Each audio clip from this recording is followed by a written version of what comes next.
días, queridos amigos y queridas amigas, hermanos y hermanas de la Iglesia Bautista Misionera de las Camelias. Estamos dando comienzo a nuestra reunión de la familia, este culto de día domingo donde alabamos a nuestro Señor, donde ponemos todo nuestro corazón en aprender de su palabra, donde estamos reunidos, como dice, en familia, hijos, hijas, allí con sus padres para poder tener un tiempo especial, un tiempo de comunión. Y vamos a comenzar como cada reunión orando, pidiéndole al Señor que Él tome el control de todo lo que será esta reunión y que podamos salir bendecidos, animados, fortalecidos por su palabra en este día. Acompáñame a orar.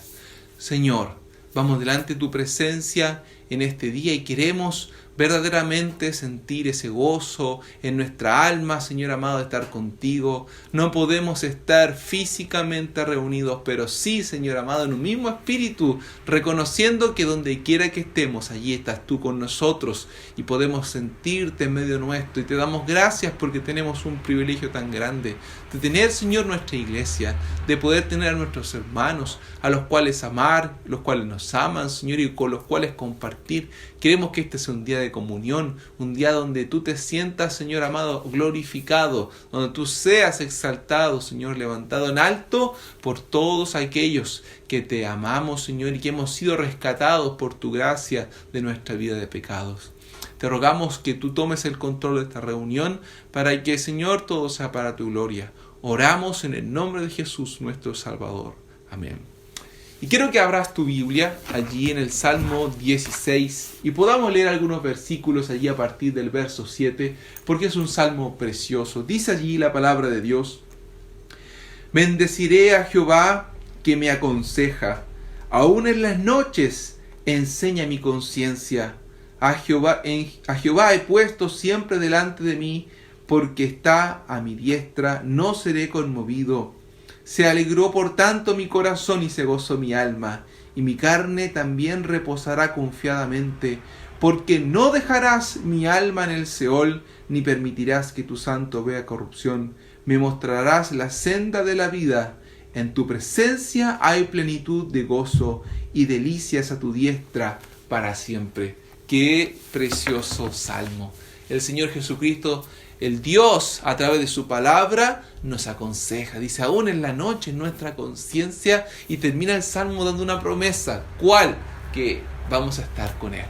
Vamos a estar con Él. Dice, no vas a dejar mi alma para siempre en el Seol, sino que voy a ver tu gloria y me voy a deleitar en ti. Y esa es nuestra esperanza y de la cual hoy también vamos a aprender, porque hemos llegado al yo soy, donde Jesucristo dice, yo soy la resurrección y la vida. Maravilloso.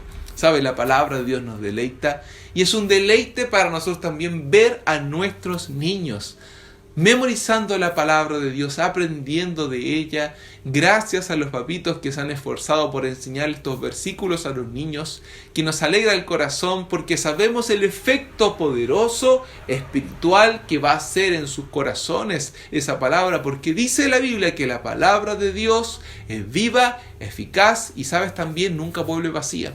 Todo el tiempo que tú inviertas enseñándole la Biblia a tus hijos es tiempo que has ganado para la salvación de su alma. Entonces vamos a este tiempo de memorización con los niños de la IBM Las Camelias y, ¿sabes? Tenemos algunos rostros nuevos hoy también en la memorización y nos vamos a gozar en eso. Vamos entonces allí. Hola,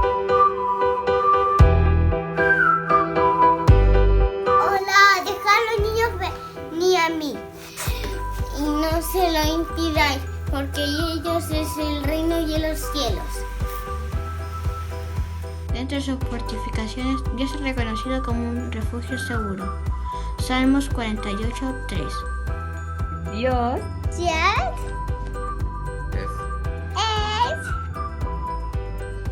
mal. ya.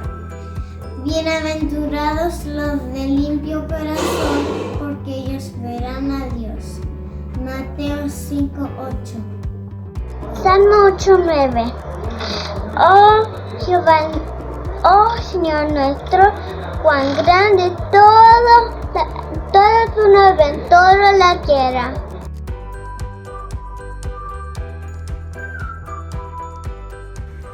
Qué lindo, qué bello ver a nuestros pequeñitos allí memorizando la palabra de Dios y cómo se animan. Así que esperamos que sigan haciéndolo y desafiemos a aquellos papitos que todavía no se han incorporado con sus hijos a este tiempo, a que memoricen la palabra de Dios, porque es la mejor inversión que pueden hacer. Si empiezas el lunes, el día viernes ya están listos los niños para poder aprender de la palabra de Dios.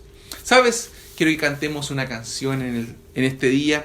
Ahí hurgando entre los cancioneros encontré una canción que hace mucho tiempo que no cantaba y que quizás ustedes no conocen, pero que es muy hermosa porque dice: por tu amor yo viviré, de su amor yo cantaré, con mi Jesús caminaré, porque Él me amó a mí. Así que vamos a cantar esta canción que se llama De tal manera me amó.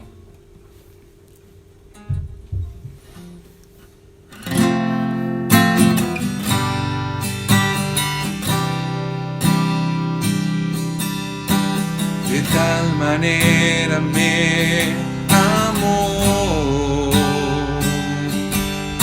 que su vida no escatimó, hasta el final Él se entregó, y a la muerte fue porque Él me amó. De tal manera me amó, que no hay forma en que podré pagar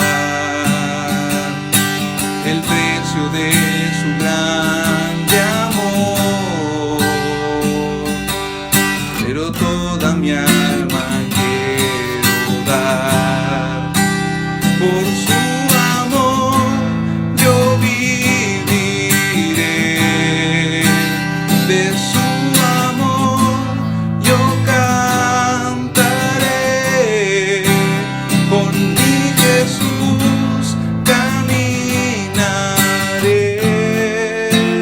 porque me amó a mí. Por su amor yo viviré, de su amor yo cantaré, con mi Jesús caminaré,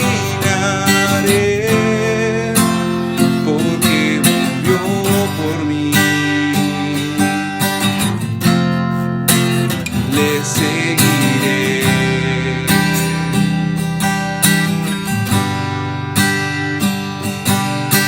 De tal manera me amó, que su vida no escatimó, hasta el final Él se entregó, y a la muerte fue porque me amó. De tal manera me amó, que no hay forma en que podré pagar el precio de su grande amor, pero toda mi alma quiero dar por su amor. Yo viviré,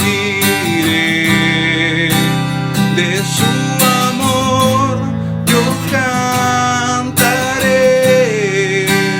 con mi Jesús caminaré, porque me amó a mí.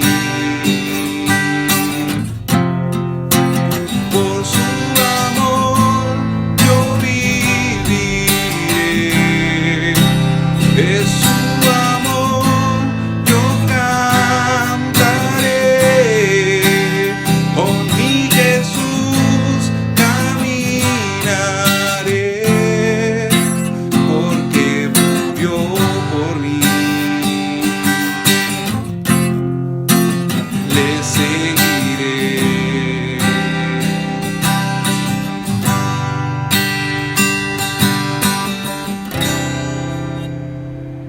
Así es, el Señor murió por ti y por mí para traernos salvación, para traernos una vida abundante aquí en la tierra y también una esperanza de vida eterna. Y sabes, el Señor Jesucristo salva, el Señor Jesucristo sana también. Y hoy tenemos un testimonio de ello. ¿Se recuerdan? Hace algunas semanas estuvimos orando mucho por Gloria Pizarro, que es tía de mi esposa Bárbara, la Yoyita. Y que pedíamos al Señor, ella contrajo el coronavirus, estuvo muy grave, hospitalizada, intubada por varios días. Y el Señor hizo un milagro en su vida, en su cuerpo y en su alma también. Y ella ha querido compartirlo a través de un breve video que hoy vamos a ver. Y espero que te goces en el Señor y afirmes tu fe en Él, porque Él tiene el poder para hacer como Él quiere. Así que vamos a este precioso video de testimonio. Hola, mi nombre es Gloria y me infecté de COVID. Siempre pensé que si me infectaba iba a ser una batalla muy difícil de ganar, ya que tengo 3 enfermedades de base. Hoy en mi casa, ya recuperándome, tengo recuerdos de lucidez en el hospital, donde le entregué mi vida a Dios y le pedí solo a Él que me ayudara, que me sanara, porque Él sabía que mi hija me necesitaba acá con ella, y que tampoco le podía dar un dolor a mi familia, menos a mi mamá. Hoy quiero agradecer a todos los hermanos que oraron por mis días, a todos los hermanos, a todas las iglesias, ya que Dios, gracias a eso, Dios escuchó y me tiene hoy aquí sentada en mi casa. Muchas gracias. ¡Qué emoción! ¿Cómo nos llena el corazón cuando vemos a nuestro Dios actuar? Y cuando somos desafiados a seguir orando, tenemos una lista grande de oración, personas que están necesitando y queremos crecer en eso y poner cada día delante del Señor nuestras peticiones, pero también con acción de gracias. Tenemos que darle gracias al Señor cuando vemos cosas como esta, una oración cumplida, porque de esa manera vamos creciendo y el Señor también va obrando más. ¿Sabes? El Señor se goza con aquellos que son agradecidos de Él. Vamos acercándonos ya al tiempo de la palabra. Pero como hacemos cada día domingo, tenemos música especial y Anita ha querido seguir estando con nosotros. Yo le dije en realidad, Anita, pues con Elías acompañando durante toda esta serie, y ellos estuvieron de acuerdo y por eso están ministrándonos. Estamos agradecidos por ese tiempo que dedican. Así que escuchemos con el corazón esta preciosa canción.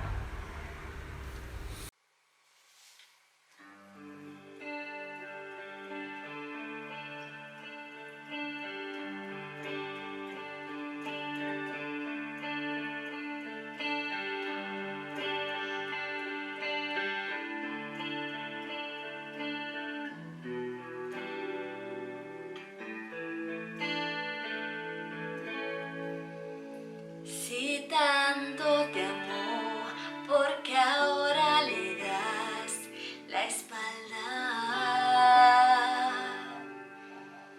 Sufrió tu dolor, llevó sobre él tus cargas. Y aunque murió, te quiero decir que él vive.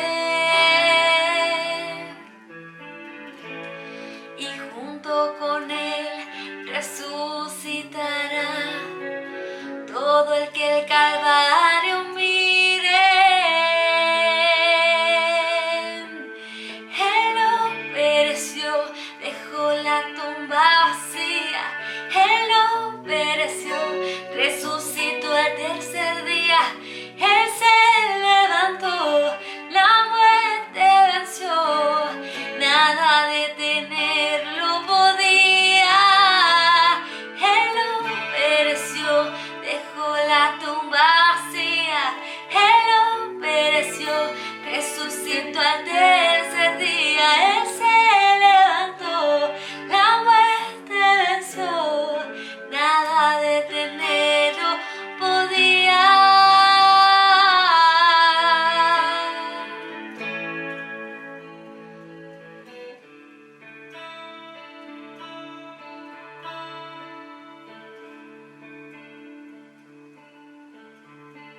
Si tanto te amó, porque ahora le das la espalda. Sufrió tu dolor, llevó sobre él tus cargas. Y aunque murió, te quiero decir que él vive.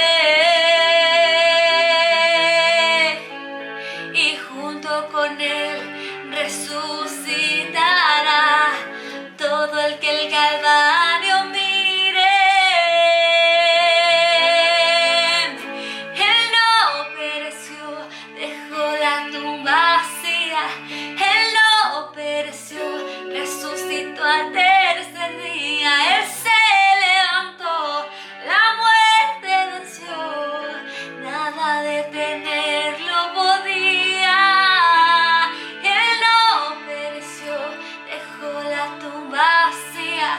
Él no pereció, resucitó al tercer día. Él se levantó, la muerte venció, nada detenerlo podía.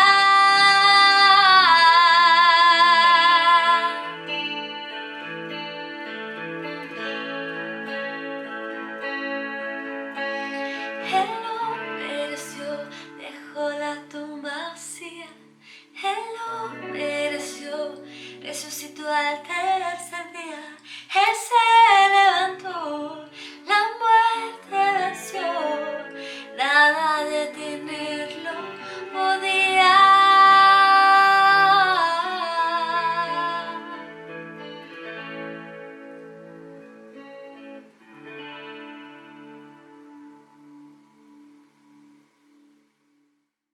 Qué potente ese coro decía, Él no pereció, dejó la tumba vacía. Ese es nuestro Salvador.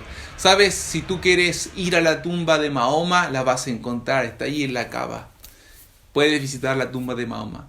Puedes visitar la tumba de Buda y de cualquier otro profeta de este mundo, pero sabes, no puedes ir a una tumba de Jesús. ¿Por qué? Porque no está en una tumba. Él resucitó, maravilloso Salvador, que la muerte no pudo contener. ¿Cómo la muerte iba a contener? Al autor de la vida no podía. No podía de ninguna manera. ¿Sabes qué? El Señor Jesucristo a cada funeral que asistió resucitó al muerto. Cuando vemos el ministerio público del Señor Jesucristo nos damos cuenta. Había muerto la hija de Jairo, que era un hombre oficial allí de la sinagoga. Y el Señor Jesucristo dijo, salgan todos de acá. Se quedó con los padres de la niña, con Pedro, Juan y Jacobo. Y le dijo, levántate. Y la niña enseguida se incorporó y con hambre le dijo, dele de comer. El Señor Jesucristo iba entrando a una aldea llamada Naín, y había una mujer viuda que había perdido a su único hijo. Y el Señor hace parar el cortejo fúnebre y resucita a este joven. Y como vamos a ver en el capítulo 11 del libro de Juan, el Señor Jesucristo aún resucita a uno que llevaba 4 días en la tumba. ¿Por qué? Porque la muerte no tiene poder frente al autor de la vida, nuestro Señor Jesucristo. Y sabes, cuando entramos en el capítulo 11, vemos allí se va desarrollando esta historia dramática. Aquellos que nos acompañaron en la serie de estudios de las 7 señales milagrosas del Señor Jesucristo en el Evangelio de Juan, y aquellos que escuchan los devocionales diarios se recuerdan, hemos tratado este tema del capítulo 11 a detalle, pero para refrescarnos, Lázaro era un amigo íntimo del Señor Jesucristo, al igual que María y Marta, sus hermanas. Ellas vivían en Betania, que estaba a 4 kilómetros de Jerusalén, y probablemente era el lugar de refugio, de descanso del Señor Jesucristo después de sus largas y arduas jornadas en Jerusalén, siendo allí atacado constantemente por los líderes religiosos. En el capítulo 8, 9 y 10, el Señor Jesucristo en tres ocasiones fue amenazado y a punto de ser apedreado por estos líderes religiosos a causa de sus declaraciones, porque él sanaba en los días de reposo, él declaraba ser Dios y ser el Mesías enviado para salvar a la nación de Israel. ¿Sabes? Se había retirado a una región llamada Perea y allí mandan mensajeros para decirle que Lázaro estaba enfermo. Pero cuando el Señor llega a donde estaba esta familia, ¿cierto? María, Marta, Lázaro llevaba 4 días muerto. Y entonces vemos un encuentro en el capítulo 11, verso 25, entre el Señor Jesucristo y Marta a las afueras de Betania. Y leemos allí la palabra de Dios. Vamos a leer a partir del verso 21. Marta le dijo a Jesús: Señor, si hubieses estado aquí, mi hermano no habría muerto.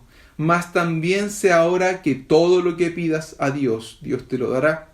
Jesús le dijo: tu hermano resucitará.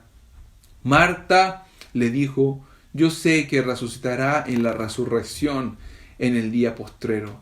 Le dijo Jesús: yo soy la resurrección y la vida. El que en mí cree, aunque esté muerto, vivirá. Y todo aquel que vive y cree en mí, no morirá eternamente.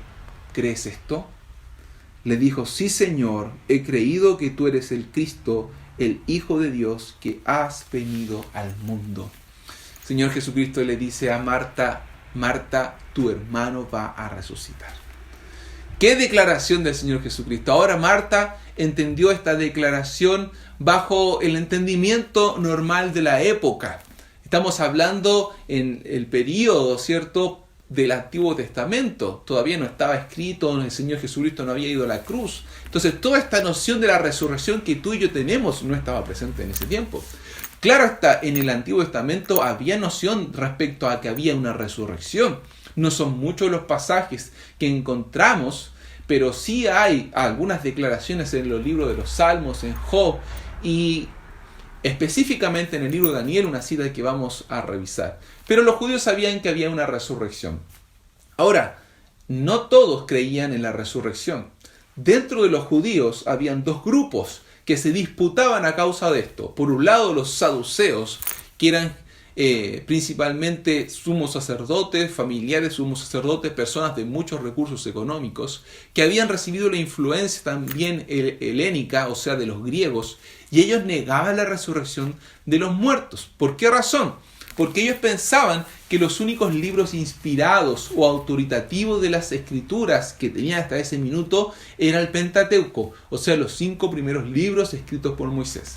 Y que todos los demás libros, o sea, los libros poéticos y los libros proféticos, eran meros comentarios de lo que ya había escrito Moisés y por lo tanto no eran autoritativos o no eran tan fiables como los libros de Moisés. Entonces ellos decían: no vemos en el Pentateuco con claridad la resurrección, por tanto no creemos en la resurrección. Ahora tampoco creían en los ángeles ni en nada sobrenatural. Por otro lado estaban los fariseos, estos que también se enfrentan contra el Señor Jesucristo y que en algún minuto se alían, saduceos y fariseos, para contrarrestar al Señor Jesús. Y estos sí creían en la resurrección. Ahora, como ellos eran tan literalistas en todo, creían en una resurrección corporal, pero que pensaban que el cuerpo físico era el que resucitaba con las mismas características del cuerpo físico, y se diluía su conversación en cosas tales como si la resurrección iba a ser con ropa o sin ropa o de alguna otra manera. O sea, estaban perdidos. De hecho, los fariseos no podían encontrar ningún tipo de argumento para contrarrestar la tesis de los saduceos. Nunca habían encontrado un versículo para poder decirle a los saduceos: oye, en el Antiguo Testamento sí está claramente establecido que hay allí una resurrección. Para el Señor Jesucristo no fue nada complejo. De hecho, si tú me acompañas en Lucas, los saduceos se acercan al Señor Jesucristo consultando respecto a la resurrección en la cual ellos no creían, para ver si Él podía tener algún versículo, porque los fariseos no lo tenían. Y si vas a Lucas capítulo 20, verso 37 al 40, vamos a encontrar la respuesta que el Señor Jesús les da a ellos. Dice capítulo 20, verso 37 al 40.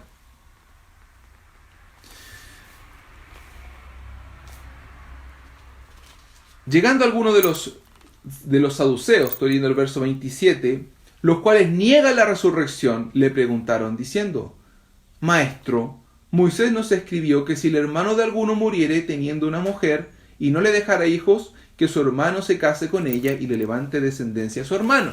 Ellos van a plantearle al Señor un problema hipotético y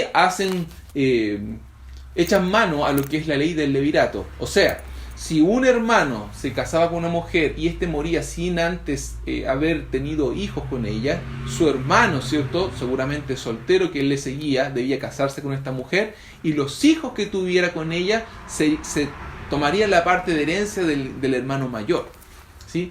Ahora, esto es algo hipotético lo que ellos van a decir, y es ridículo. Ellos dicen, hubo una mujer que se casó con uno, y ese murió, y luego se casó con un segundo, un tercero, un cuarto, un quinto, un sexto, y aún un séptimo, y después de los 7 se murió ella.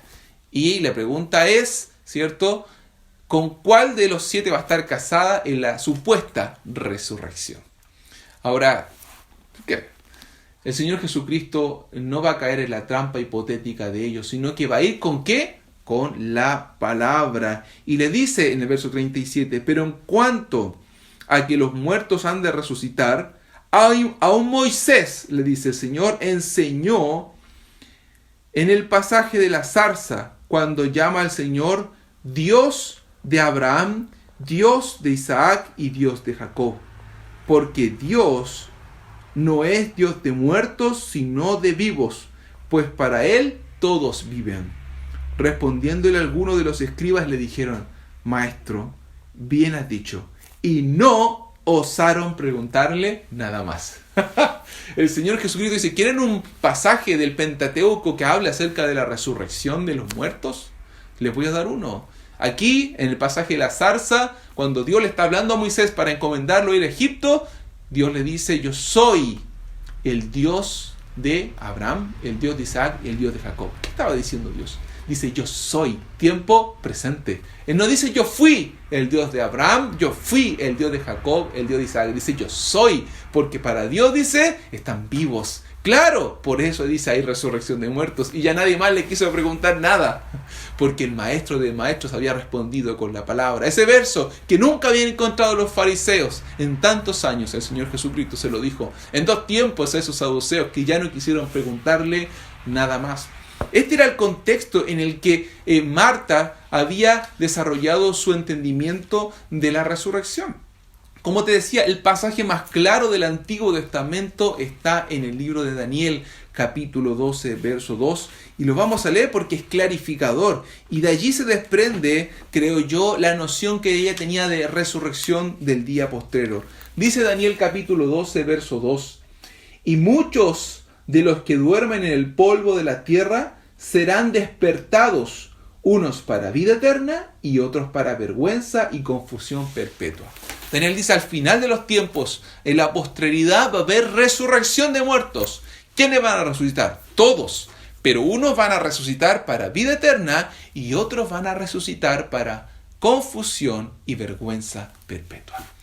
Confusión y vergüenza perpetua. Cada uno de ellos, según lo que hayan hecho aquí en la tierra. Y sabes, Marta confiaba en que su hermano, siendo un hombre piadoso, un hombre creyente, un hombre que había confiado su fe en Jesucristo, iba a resucitar para vida eterna. ¿Tú estás seguro?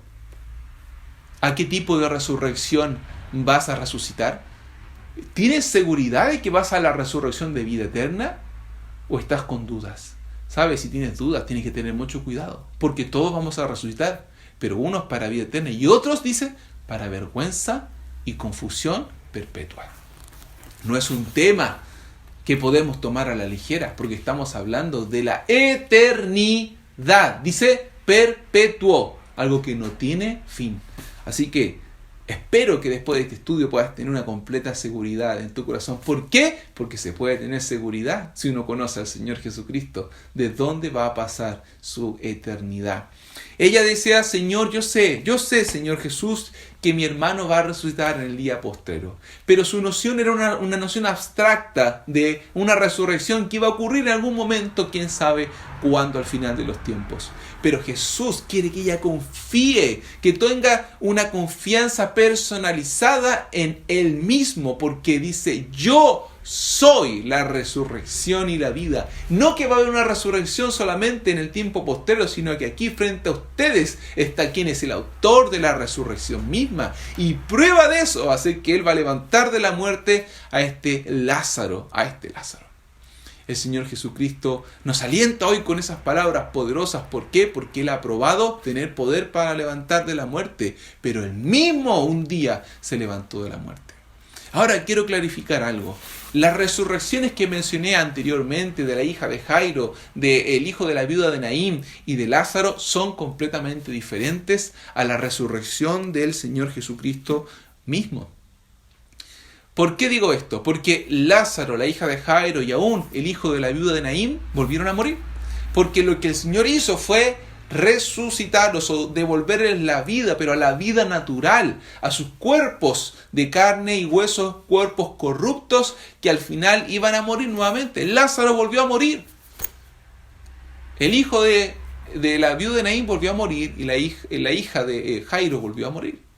¿Por qué? Porque esta no es la resurrección poderosa y gloriosa que nosotros estamos esperando. ¿Quién ejemplificó esta resurrección tan poderosa y tan gloriosa? El mismo Señor Jesucristo. Es por eso que el apóstol Pablo en 1 Corintios 15 va a decir que Jesús es las primicias de los que murieron o de los que durmieron. O sea, es el primero en resucitar con este cuerpo santo glorificado que ya no va a haber más corrupción. Es el primero en su especie y luego nosotros vamos a seguir en esa resurrección. ¿Sabes que Jesucristo vino a cambiar completamente o a dar luz respecto a lo que es el concepto de la resurrección? Como vemos, ellos tenían serios problemas en entender cuál era la resurrección, cómo se iba a generar, pero Él vino a traer luz y luego los apóstoles, tanto el apóstol Juan, Pedro como el apóstol Pablo, clarificaron completamente esto y es algo que vamos a revisar en este día. ¿Sabes? La resurrección es medular en nuestra fe. La resurrección del Señor Jesucristo es medular. ¿Por qué decimos esto? ¿Sabes? En primer lugar, porque la resurrección del Señor Jesucristo, su propia resurrección, era un certificado de que Él verdaderamente era el Mesías. ¿Por qué? Porque Él profetizó su propia muerte y su resurrección. Y si Él entonces no resucitaba, era un mentiroso, era un falso profeta, era una persona que no era digna de confianza y de confiarle la vida. ¿Dónde profetizó? Bueno, muchas veces. Ahí en Mateo capítulo 16, verso 21, encontramos una de estas veces que el Señor habló acerca de su propia muerte y resurrección. Dice 16:21 de Mateo: desde entonces comenzó Jesús a declarar a sus discípulos que le era necesario ir a Jerusalén y padecer mucho de los ancianos, de los principales sacerdotes y de los escribas, y ser muerto y resucitar al tercer día. Esto luego lo encontramos allí en Marcos capítulo 8, verso 31 y en Lucas capítulo 9, 22. Era necesario, dice, morir, estar 3 días en la tumba, pero luego resucitar. Por eso, la resurrección de Jesucristo autentica su mensaje como Mesías, como enviado de Dios, como profeta que proclamaba la palabra de Dios. La resurrección misma, ¿sabes?, es una prueba de que el Padre acepta el sacrificio del Señor Jesucristo. La Biblia dice que la paga del pecado es la muerte. Ahora, si Jesucristo muere allí y no resucita, entonces quiere decir que el Padre no aceptó, porque muere como un ser humano más, que muere por sus propios pecados y que no tiene esperanza. Pero el hecho de que el Señor Jesucristo resucite de la tumba es un certificado de que el Padre aprobó y que por lo tanto la justicia alcanzada por Jesucristo puede ser imputada en todo aquel que cree en Él. Tú y yo, por la gracia de Jesucristo, porque hemos creído en Él, en su sacrificio en la cruz, se nos ha imputado a nuestra cuenta la justicia de Cristo. Entonces, cuando Dios nos ve, el Padre nos ve como justos. No porque lo seamos en sí mismo, sino porque Cristo nos ha puesto en nuestra cuenta su propia justicia. Es por eso que nosotros tenemos libre acceso al Padre, es por eso que tenemos salvación y comunión con Él. Por eso es tan medular y tan importante la resurrección, porque es la prueba indubitable de que el sacrificio del Señor Jesucristo fue efectivo. Aún el mensaje del Evangelio, las buenas nuevas de Jesucristo, estaría incompleto y sería ineficaz si el Señor Jesucristo no hubiese resucitado. Si me acompañas a 1 Corintios 15, que es un pasaje trascendental en esto de la resurrección del Señor Jesús, el apóstol Pablo va a decir en el verso 3, porque primeramente os he enseñado lo que asimismo recibí, que Cristo murió por nuestros pecados, conforme a las Escrituras, y que fue sepultado y que resucitó al tercer día, conforme a las Escrituras. Él dice, este es el Evangelio, este es el mensaje. Jesús murió, Jesús fue sepultado, Jesús resucitó. Si alguna de estas cosas faltara, entonces esto ya no es el Evangelio. Pero la gracia y la gloria se ha dado a Cristo, que Él un día resucitó de la tumba. Y en este mismo capítulo 15, Pablo va a mencionar a todas y cada una de las personas que le vieron resucitado. Porque hay pruebas y testigos. De hecho, él dice, hay un momento hasta que 500 personas lo vieron al mismo tiempo al Señor. Probablemente cuando estuvo el monte, ¿cierto?, donde fue ascendido al cielo. Y él mismo dice, yo soy testigo porque yo que era un fariseo, yo que era uno que perseguía a la iglesia, uno que estaba totalmente en contra del Evangelio, yo que era un hombre intelectual, un erudito de mi época, que nada quería tener con el cristianismo, un día me encontré con el Cristo resucitado y eso transformó mi vida. ¿Sabe? El apóstol Pablo tiene que haberse encontrado con el Señor Jesucristo no más de 3 a 5 años después de que el Señor murió y resucitó. Y él es un testigo. Y él es un testigo fiable. ¿Por qué? Porque él no era un fanático cristiano o un discípulo que había estado con el Señor Jesucristo durante su vida. Él era uno que nunca fue un discípulo de Jesucristo, que era un enemigo acérrimo. Pero al encontrarse con el Cristo resucitado, cambia su mente, su vida. Me encanta ese encuentro allí de camino a Damasco, donde él dice, ¿quién eres, Señor?, cuando el Señor lo baja del caballo. Y el Señor le dice, yo soy Jesús, al quien tú persigues. Y luego él le dice, ¿qué quieres que haga?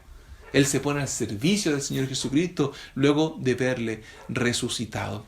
Por eso Él es un testigo y cada discípulo de Jesucristo se levantó valientemente. ¿Por qué? Porque eran testigos de la resurrección. Poderosa resurrección, y cada uno de nosotros también lo somos. Y hemos visto en nuestra vida esa transformación gloriosa que Él ha hecho por medio de su muerte, pero también de su resurrección. Piensa usted, para nuestra fe la resurrección es medular.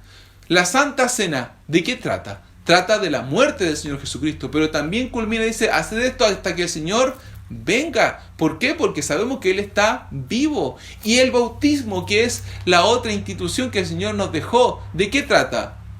Del bautismo, habla de la resurrección. Figurativamente, al ser sumergidos en el agua, estamos muriendo a este mundo. ¿Para qué? Para luego resucitar a la vida nueva que Cristo nos ha dado. Resurrección. El apóstol Pablo aquí en este mismo capítulo 15 dice, si Cristo no resucitó, entonces nuestra fe es vana y nada de lo que tú y yo creemos tiene sentido, y de hecho somos dignos de conmiseración, o sea, que el mundo nos mire y diga de nosotros pobrecitos. Pero ¿sabes qué? El Señor Jesucristo resucitó. Vamos a ese pasaje. Dice a partir del verso 13, él está haciendo una discusión hipotética. Dice, porque si no hay resurrección de muertos, como algunos ahí en Corinto decían que no había resurrección de muertos, tampoco Cristo resucitó. Y si Cristo no resucitó, vana es entonces nuestra predicación y vana también es nuestra fe. Y somos hallados falsos testigos de Dios, porque hemos testificado de Dios que Él, el Padre, resucitó a Cristo, el cual no resucitó, si en verdad los muertos no resucitan. Porque si los muertos no resucitan, tampoco Cristo resucitó. Y si Cristo no resucitó, vuestra fe es vana. Y aún estáis en vuestros pecados, entonces también los que durmieron o los que murieron en Cristo perecieron. O sea, dejaron de existir simplemente, como la gente dice, cuando uno va a la tumba se lo comen los gusanos y no hay nada más. Si en esta vida solamente esperábamos en Cristo, somos más dignos de conmiseración que todos los hombres. Pero luego el verso 20 dice, más ahora Cristo ha resucitado de los muertos, primicias de los que durmieron, dice el apóstol Pablo. Toda esta discusión no tiene sentido. ¿Sabes por qué? Porque Cristo resucitó. La verdad es que Cristo resucitó, y como Cristo resucitó, nuestra fe no es vana. Nuestra fe está completa, nuestra fe es firme. El cristianismo, querido hermano, tu fe y mi fe se basan en el poder de la resurrección del Señor Jesucristo.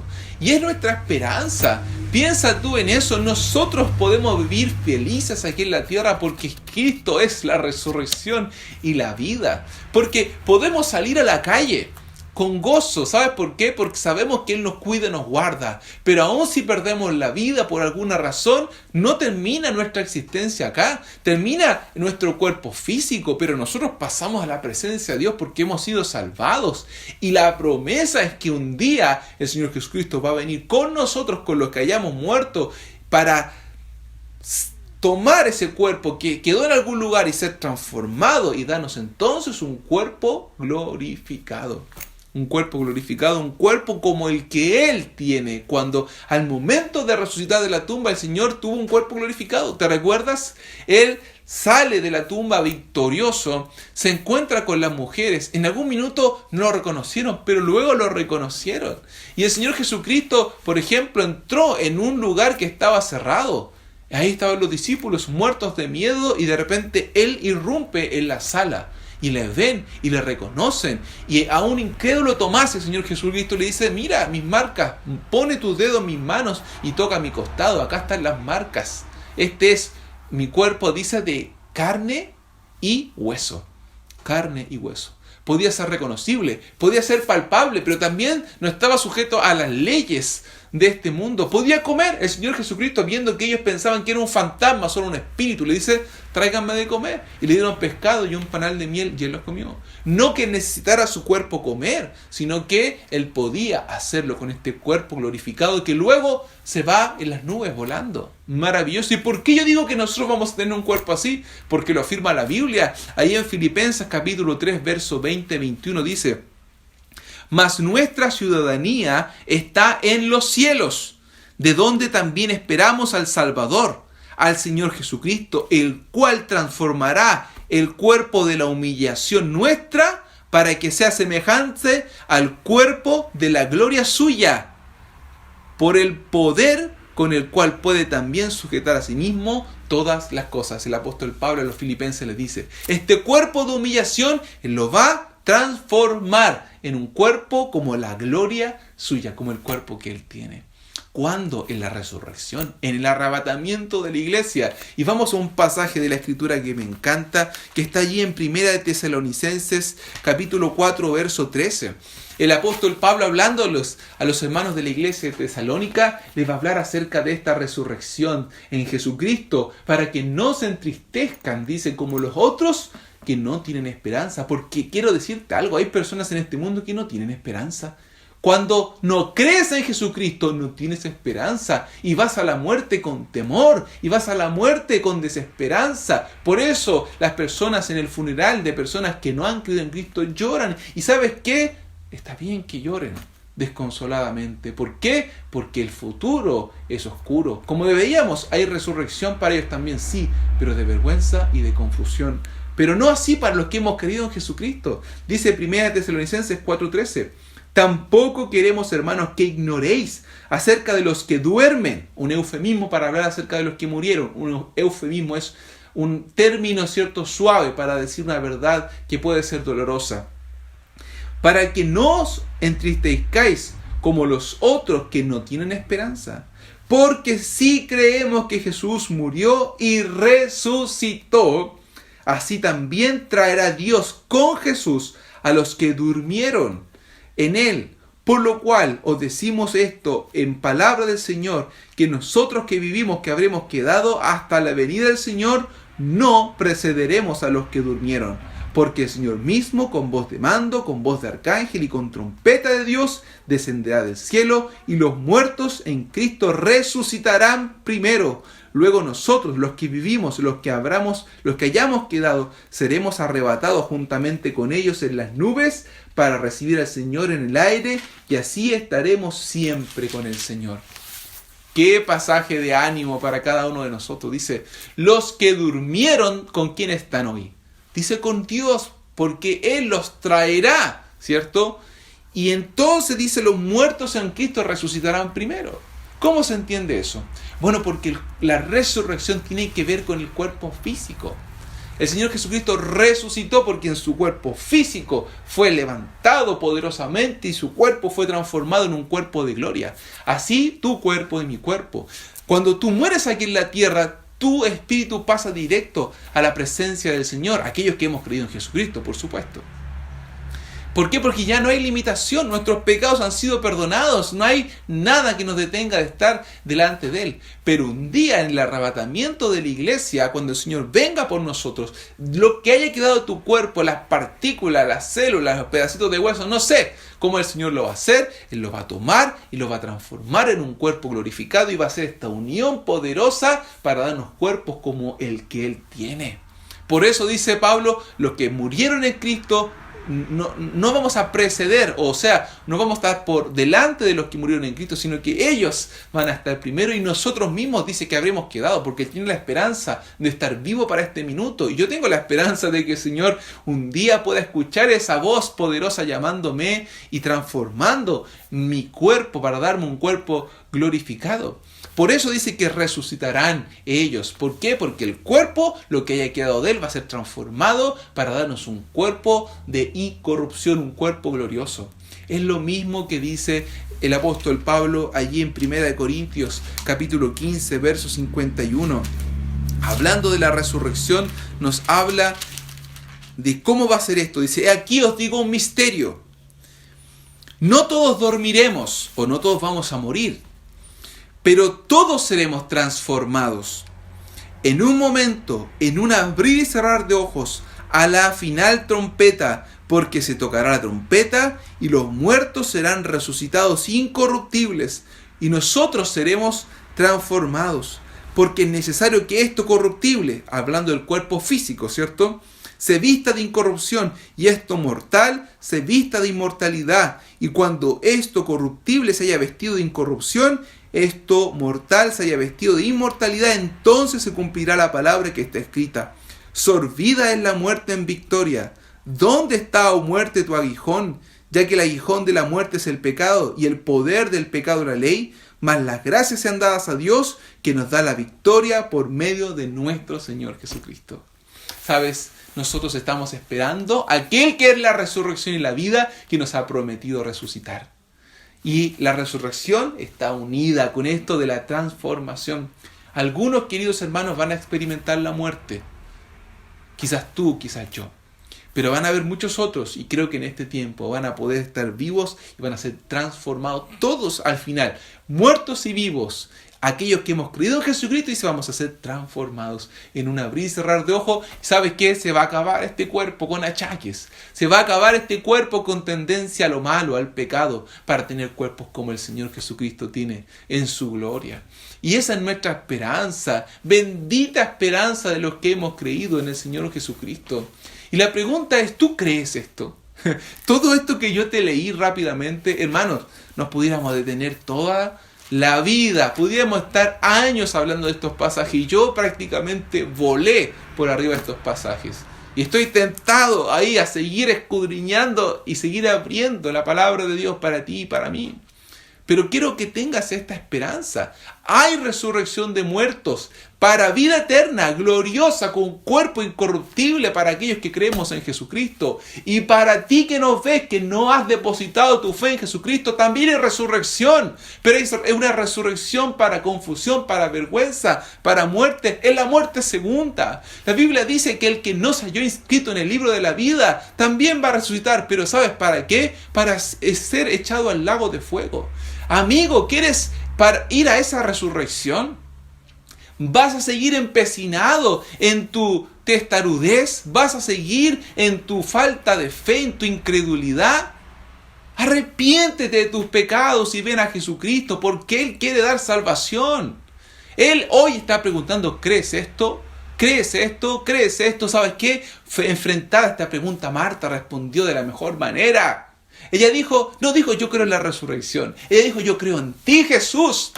Yo creo en ti, yo creo que tú eres el Hijo de Dios. Señor, si tú lo dices es porque es verdad. Me encanta Marta, mujer de convicción. Yo quiero ser así también. Un hombre de convicción, y quiero que tú, que eres parte de la Iglesia Bautista Misionera, seas una persona de convicción. Que cuando el Señor Jesucristo en su palabra dice algo, tú digas amén. Yo he creído que tú eres el Cristo, porque esta es la vida eterna y Él es la resurrección y la vida para ti y para mí. Por eso hoy quiero terminar con esta proclamación. Sabes, hoy quiero animarte a pensar, mañana puede ser el día donde vas a escuchar la voz de Jesucristo.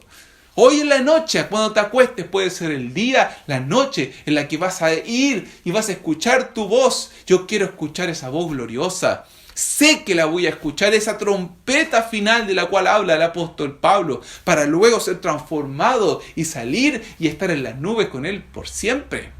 Hay algo que me encanta a veces conversar con mis hijas, con Magda, con Vicky, y le digo, hijas, tú sabes que un día vamos a volar. Y ellas me quedan mirando con sus ojitos llenos, ¿cierto? Me dicen, ¿de verdad, papá? Sí, porque cuando venga el Señor Jesucristo, Él te va a llamar por tu nombre. Él va a decir, Magdalena, Victoria, y vamos a salir volando como superhéroes, con supercuerpos para estar para siempre con Él.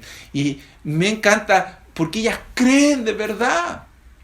Y a veces en la noche me dice, papi, ¿qué? Yo me quiero ir con el Señor. Amén. Nosotros vamos a irnos pronto con el Señor, le digo, mi amor. Y vamos a tener esos cuerpos que Él nos ha prometido. Esa es la esperanza. Y así hay que recibirla. Y sabe, así hay que proclamarla. Hay que decirle a este mundo que hay esperanza. Pero la esperanza no es aferrarse a este mundo, sino tener nuestra vista puesta más allá y creer en este mundo, en el Señor Jesucristo, en su palabra, en su verdad. Cree en el Señor Jesucristo y vas a ser salvo. Arrepiéntete de tus pecados y vas a conocer al que es la resurrección y la vida. Oremos. Padre, cuántas gracias te damos porque tu palabra es poderosa. Tu palabra es verdad. Señor, nosotros estamos esperando tu venida. Ven pronto, Señor, por nosotros. Hoy yo quiero experimentar el arrebatamiento de la iglesia. Yo quiero experimentar la transformación de este cuerpo carnal. Señor, porque como el apóstol Pablo en Romanos también oramos, ¿quién me librará de este cuerpo de muerte? Porque es un cuerpo que tiende a lo malo.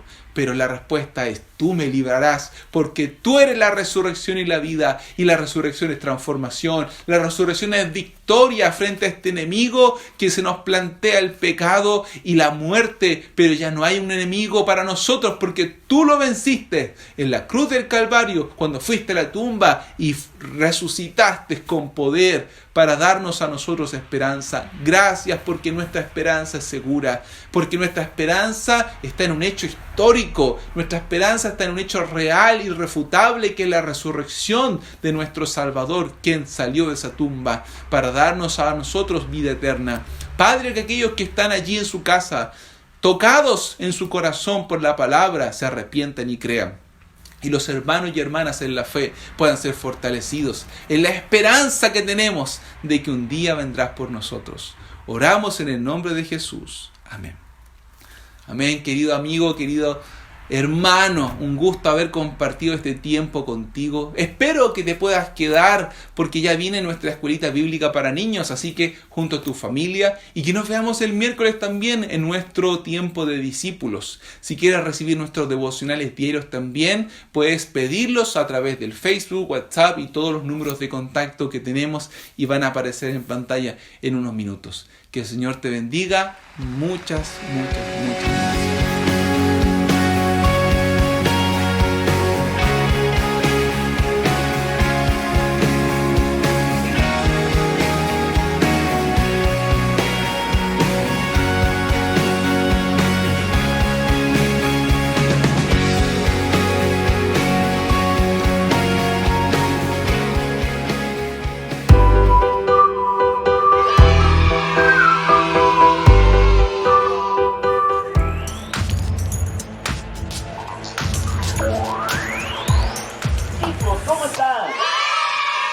¿Qué bienvenidos a una sesión más de Jardín de Niños en tu casa. Como ya es un hábito, vamos a comenzar con una oración. Dios, queremos poner este tiempo muy especial en tus manos, que podamos escuchar tu voz y podamos ponerla por práctica. En el nombre de Cristo Jesús, amén. El capítulo de hoy, chicos, se llama la oración. ¿Y qué es la oración? Orar es comunicarnos con Dios. Nosotros cuando estamos orando, hablando con Dios, podemos recordar algún versículo de su palabra, que es la Biblia, y muchas veces podemos escuchar la respuesta de Dios cuando oramos. Imagínate que tienes un amigo y que se empiezan a contar sus problemas, le cuentas a tu amigo tus miedos, tus preocupaciones, y tu amigo trata de ayudarte, hasta que se va haciendo un lazo tan fuerte que se convierten en mejores amigos. Lo mismo puede pasar con Dios si nos ejercitamos en la oración. La Biblia, que es la palabra de Dios, está llena de historias de personas que hablaron con Dios, especialmente cuando necesitaron su ayuda. Y una de esas personas era un hombre llamado Gedeón. Vamos a ver la historia de Gedeón. Mucho después de que el pueblo de Dios se estableciera en la tierra prometida, los israelitas se olvidaron otra vez de obedecer a Dios. Se escondían en las colinas, temerosos de su enemigo, los madianitas. Un día, un hombre llamado Gedeón escuchó al ángel de Jehová decir: «Dios está contigo, guerrero valiente». «¿Dios está conmigo?», preguntó Gedeón. «Entonces, ¿por qué estoy teniendo tantos problemas?». «Tú salvarás a Israel», dijo el ángel de Jehová. «Dios te ha escogido para dirigir a tu pueblo». «¿A mí?», exclamó Gedeón. «Pero, ¿quién me va a escuchar a mí? Yo no soy nadie». «Dios irá contigo», le aseguró el ángel de Jehová. Sin embargo, Gedeón no estaba muy seguro, así que le dijo a Dios: «Has prometido ayudarme en salvar a Israel. Si eso es cierto, dame una señal. Pondré un trozo de lana en el suelo. Si mañana por la mañana la lana está mojada por el rocío, pero el suelo está seco, sabré que me ayudarás». Y eso fue exactamente lo que ocurrió. A la mañana siguiente, Gedeón revisó el trozo de lana, estaba empapado por el rocío, pero el suelo estaba seco. No obstante, Gedeón seguía sin estar seguro. Así que volvió a hablar con Dios. «No te enojes conmigo, Dios, pero ¿puedo pedirte otra señal? Esta vez haz que el suelo esté mojado y la lana esté seca». Esa noche Dios hizo eso. A la mañana siguiente la lana estaba seca, pero el suelo estaba empapado de rocío. Así que Gedeón se preparó para luchar contra los madianitas. Miles de hombres se juntaron para ayudarlo. Entonces Dios le dijo a Gedeón: «Son demasiados hombres. Me envía de vuelta a casa a todos los que tengan miedo». Así que Gedeón dejó ir a 22,000 hombres. Ahora solo quedaban 10,000. «Aún tienes demasiados hombres», dijo Dios, y le mostró a Gedeón a quién enviar a su casa. Ahora solo quedaban 300 hombres. Dios le ordenó al ejército de Gedeón que rodeara el campamento madianita. Cuando Gedeón dio la señal, corrieron hacia el campamento. Rompieron vasijas, ondearon antorchas, gritaron a gran voz, hicieron sonar sus trompetas. Los madianitas no sabían qué estaba ocurriendo. Tomaron sus espadas y lucharon entre ellos. Después salieron huyendo. Dios usó al pequeño ejército de Gedeón para ganar la batalla. Ahora vamos a dar, chicos, el salto hacia Jesús. ¿Están listos? A la 1, a las 2 y a las 3. Muy bien. ¿Viste cómo Gedeón escuchó a Dios y de qué forma Dios lo ayudó y guió? Jesús sabía que Dios también lo ayudaría y guiaría. De hecho, el ángel de Jehová es otro nombre que se le da en la Biblia, que es la palabra de Dios, a Jesús. Aunque Jesús estaba muy ocupado, siempre encontraba tiempo para estar a solas con Dios, y orar y escuchar lo que su padre le decía. Y un día Jesús enseñó a sus discípulos a orar. Y para esto vamos a ver el siguiente video.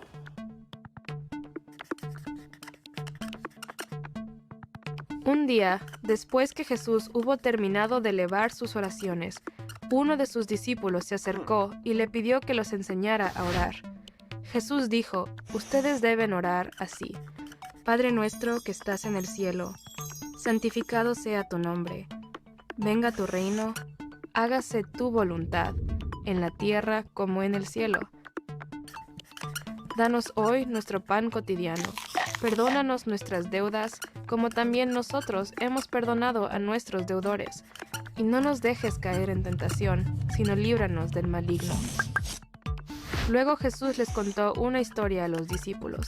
Supongamos que uno de ustedes tiene un amigo, y a medianoche va y le dice: «Amigo, préstame 3 panes, pues se me ha presentado un amigo recién llegado de viaje y no tengo nada que ofrecerle. Y el que está adentro le contesta, no me molestes, ya está cerrada la puerta y mis hijos y yo estamos acostados. No puedo levantarme a darte nada. Les digo que, aunque no se levante a darle pan por ser amigo suyo, sí se levantará por su impertinencia y le dará cuanto necesite. Así que yo les digo, pidan y se les dará, busquen y encontrarán, llamen y se les abrirá la puerta. Porque todo el que pide, recibe, el que busca, encuentra, y al que llama, se le abre. ¿Quién de ustedes que sea padre, si su hijo le pide un pescado, le dará en cambio una serpiente? O si le pide un huevo, le dará un escorpión. Pues si ustedes, aun siendo malos, saben dar cosas buenas a sus hijos, ¿cuánto más el Padre Celestial dará el Espíritu Santo a quienes se lo pidan? ¡Wow! ¡Qué impresionante! Cómo Jesús siempre tenía tiempo y tiene tiempo para enseñarnos. Recordemos que la oración del Padre Nuestro no es una oración para que estemos repitiendo muchas veces, sino es un modelo de oración que tiene todos los ingredientes que debe de tener nuestra oración. Y vamos a hacer un ejercicio, vamos a orar por alguien y vamos a orar por un amigo. ¿Y qué mejor amigo que Chico? Chico, Chico, Chico, Chico. Hola chicos, ¿cómo están? Muy bien, Chico. Estamos muy contentos de tenerte de vuelta. Vamos a hacer un ejercicio. Sí, vamos a hacer un ejercicio. Vamos a orar por ti. ¿Por mí? Sí, vamos a orar por ti estamos hablando de la oración. Ok, vamos a orar. Bueno, quiero que por favor me des motivos de oración que tú tengas. Bueno, yo quiero pedir primero porque mis papás estén mejor, porque los de ellos están muy nerviosos y están un poco estresados en casa. Ok, vamos a orar por ellos. Y para eso vamos a pedirle a Noé. Noé, ¿estás ahí? Sí, acá estoy. ¿Nos puedes ayudar por favor a dibujar los motivos de oración de Chico? Sí, claro que sí. Mira, aquí están mis plumones. Ah, ok. Mira, aquí están los plumones de Chico. Tal Ay, vez te muchas sean gracias. útiles. Sí, gracias. Muy bien. Bueno, entonces el primer motivo de oración es porque tus papás no estén nerviosos. ¿Cuál es tu otro motivo de oración, Chico? Mi siguiente motivo de oración es para que pueda salir pronto a jugar con mi pelota. Muy bien, Chico. Entonces ese es el siguiente motivo de oración. ¿Lo tienes, Noé? Sí, claro. Un dibujo así sencillo para que nos den una idea de lo que quiere Chico. ¿Y sabían que también la oración es darle gracias a Dios y no solamente el estarle pidiendo? A ver, Chico, algo por lo que tú quieras darle gracias a Dios. Quiero darle gracias a Dios porque tengo una familia. Muy bien, Chico, por tu familia. ¿Y qué otra cosa puede ser? También quiero darle gracias a Dios. Puedo darle gracias a Dios porque no llovió. ¿Cómo que no llovió? Sí, así no me hizo lodo. ¿Y eso qué tiene que ver? Pues, así no se hizo lodo de la tierra y las macetas que rompí. ¿Rompiste las macetas? Sí, perdón. Bueno, también en la oración podemos pedirle a Dios perdón por lo que hemos hecho que no está bien. Ok, Bueno, pero para seguir anotando, ¿algún otro motivo de gratitud? pues porque comí mi postre favorito. ¿Y cuál es tu postre favorito? El pastel de chocolate. Muy bien, ¿tienes eso, Noé? Sí, claro, listo. A ver, vamos a ver cómo quedó. Los dibujos así sencillitos que hizo Noé. ¡Wow! ¡Están increíbles! ¡Qué rápida que es Noé para hacer buenos dibujos! ¡Wow! Sí. Aquí los tenemos. Ustedes pueden hacer lo mismo que hizo Noé, pero en un cuaderno pueden poner dibujos de sus motivos de oración. Y la P es de peticiones y la G es de gratitud. Así que ya para cerrar este tiempo, vamos a orar por Chico. Así que todos con su cabeza abajo, vamos a orar. Dios, queremos pedirte y queremos poner en tus manos a Chico. Queremos pedirte porque sus papás estén más tranquilos, que tú les des su paz, estando en casa porque están nerviosos. Que el tiempo se haga rápido para Chico y que pronto pueda salir a jugar con su pelota. Y también te agradecemos porque Chico tiene una familia y también te agradecemos porque pudo comer su postre favorito. En el nombre de Cristo Jesús. ¡Amén! Muy bien, chicos, ustedes pueden hacer esto también en sus casas. Y bueno, esto ha sido todo por hoy. Así que nos vemos la próxima vez en una sesión más de Halloween Niños en tu casa. Nos vemos, chicos. Adiós. Bye, bye.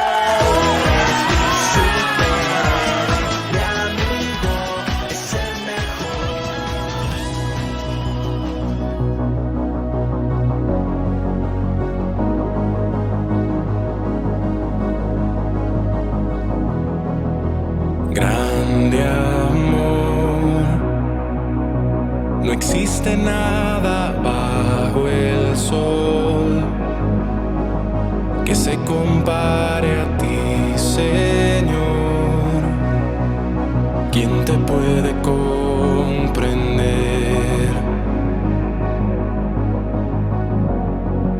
Amor que bajó desde el cielo